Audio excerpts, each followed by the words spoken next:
Hello, how are you? Welcome back to Zelly's house. My name is Kathleen, and this is the third series of the Single Christian Women 101. So, the first one we introduced Hebrews 4, verse 12, and the second one we continued on Hebrews 4, verse 12. And this last one is just basically a recap of everything. So I stated that as a single woman, as a Christian woman that is single, you do not need to purchase 1,000 different books that are guiding you on the reason why you're single. You do not need to go to 1,000 different conferences that are telling you why you're single. You do not need a personal coach to let you know why you are single. What you do need to do is it's to say yes to the personal coach, him upstairs, and find out exactly why you're single. Your God, your daddy, your creator, who created you, and also your Boaz, left you with a diary. As a woman, I like to call my Bible my diary. And in my head, everything I'm reading in here is a secret. It's a top secret that God left for me. My daddy just left just for me. So he left you this. He left you the Bible. That's your diary. Everything that you need to know about yourself is in here. Everything you need to find out of why you're still single, it's in here. So you would say, well, Kathleen, I don't know. It doesn't say why I'm single in there. It does. It really does. With wisdom, knowledge, and understanding, when you ask for these things, when you ask God to give you these spirits, spirit of wisdom, spirit of knowledge, and understanding, He will do so. And when He does, you will start to read your Bible. You'll start to read it. And you'll find out the reason why you're single. So from the first video, I stated that if your great grandmother was single, your mother's single, your sisters are single, your aunties are single, and now you're single, and you're a Christian, and you're wondering, well, I'm a Christian and I'm serving God. Why am I single? Well, your great grandmother was single, your grandmother was single, your mom was single, your sisters are single, or they probably had babies, or you probably had babies, and but the guys did not stay. So you're wondering, so what's the problem? The problem is, as I stated in the first video and the second video, please go watch, I stated that there are generational curses that follows us.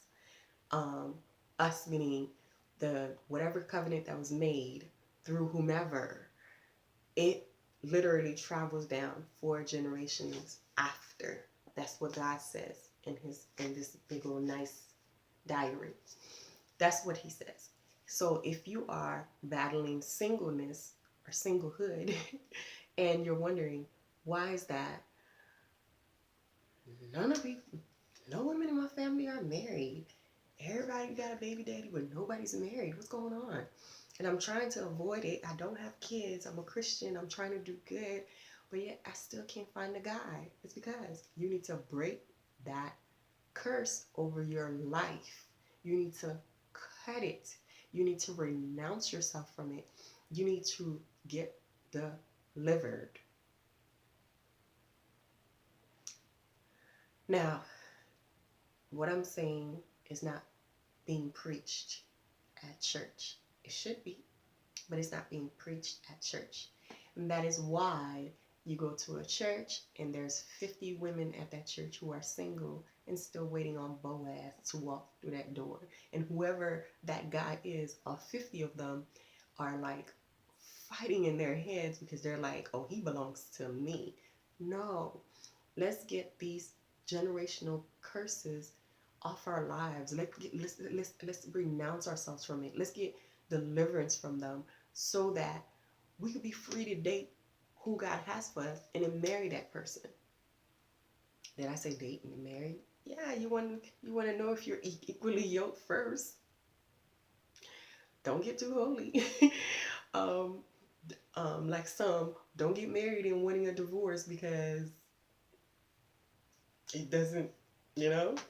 So you need to definitely, definitely ask of God what is going on in your family. As a matter of fact, I have a homework for you. So yes, let's back up. Thank you for watching this channel. Thank you for coming on my channel. Thank you so much, so very much for coming on this channel. This channel is basically about um, preparing and equipping single Christian single women, preparing and equipping them for a long-lasting marriage in the Lord. First, we need to get you, okay, we need to get you to get these demons cast out of you first so that when he gets here, you won't run him off. When he gets here, you will know exactly what the instructions that God has left for you as far as concerning marriages. You would know what they are and who and what kind of wife has he called you to be. So thank you so much for joining in this channel. Please, if you haven't subscribed, do so below. Um, over here in my little corner, we are going to dig deep. We're not going to do the surface. I'm not going to give you the 7 steps on why you are what you should do to get your boo. Okay, that would be fun, but that's not what I'm here for. I'm here to help you to get your soul cleansed out first. So when you start dating, you won't automatically make that person your husband. Or when you start dating, you won't be all needy and just gravitating towards marriage and be rejected at the end. You know? So I have homework for you. Homework is, yes, I said this is a different type of channel. So I have homework for you. Anytime you come on this channel, which you are so welcome, you're invited to come. If you're single, you're Christian, woman, you're invited. Welcome. Come on in.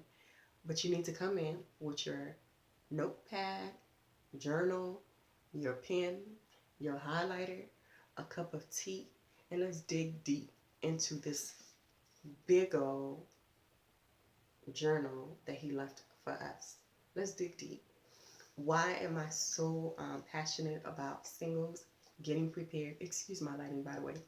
Why am I so passionate about singles getting prepared and equipped for marriage? Because I used to be single. I'm married now. I've been married for almost 8 years, and I've been with my husband for 17 years. We have 2 babies, a 3-year-old and a 6-year-old. So one would say, well, if you're married, shouldn't you minister to married women? No, that is not what my calling is.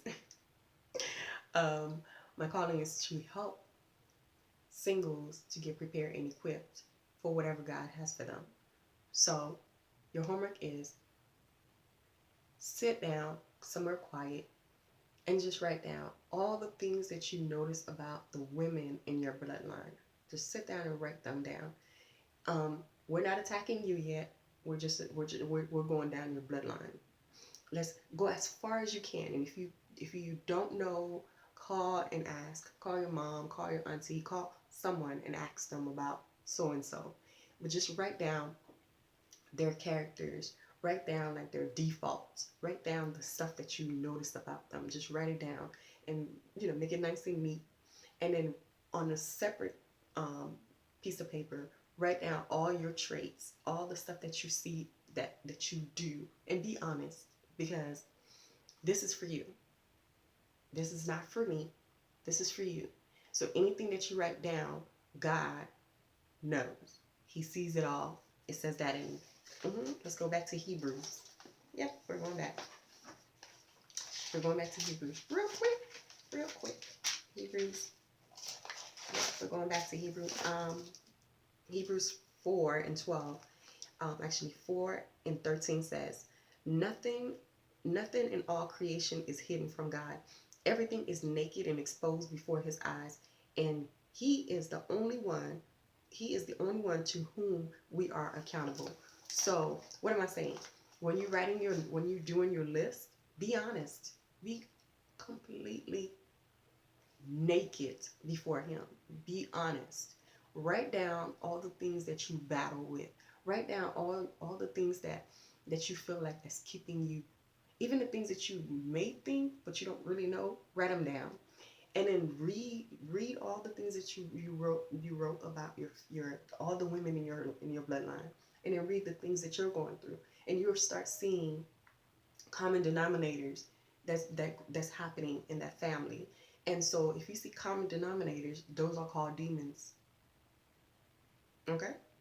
There's a demon that's that is active in those areas. There's a demon that is causing these different traits. So your job, which will be the next video, teaching you how to prepare for such things. So that's your homework. So thank you again for watching. If you have any questions, write them down below. Please like the video. Let me know what you think. And thank you so much for stopping by. You have a blessed night.